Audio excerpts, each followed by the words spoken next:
නිකලස් sir, නියලි headless නික්. ග්‍රිෆින්ඩෝ කුළුණේ සැරිසරන බෙල්ලේ ලේස් කරපටියක් පැළඳ සිටින මේ රිදී පැහැති භූතයාව හැමෝම දන්නේ බෙල්ල නැති නිකලස් කියලයි. ඒත් ඔහු ඒ නමට නම් හරිම අකමැති. නිකලස් ජීවත් වුණේ 15 වෙනි සියවසේ. ඔහු 7 වෙනි හෙන්රි රජුගේ මාලිගාවේ සේවය කළ වංශවත් මායාකාරයෙක්. ඔහු ඊටමත් ආඩම්බරකාර, තමන්ගේ පෙනුම ගැන ගොඩක් හිතපු කෙනෙක්. ඔහු හිතුවේ තමන් හරිම දක්ෂ මන්තරකරුවෙක් කියලයි. 1492 ඔක්තෝබර් 31 වෙනිදා හැලෝවීන් දවසක නිකලස්ගේ මාලිගාවේදී ලේඩි ග්‍රීව්ස් නම් කාන්තාව මුණ ගැසුණා.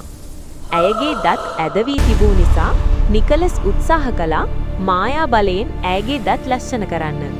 නමුත් වැඩේ වැරදිලා ඇයට දත් වෙනුවට ඇද්දල වැනි විශාල දත් දෙකක් මතුවුණා. මේ වරදට රජු කෝප වී නිකලස්ට මරණ දඬුවම නියම කළා. ඔහුගේ මන්තර කෝටුව උදුරාගත් නිසා ඔහුට බේරෙන්න විදිහක් තිබුණේ නැහැ. නිකලස්ගේ බෙල්ල කැපීමට පාවිච්චි කළ පොරව මොට එකක් වුණා.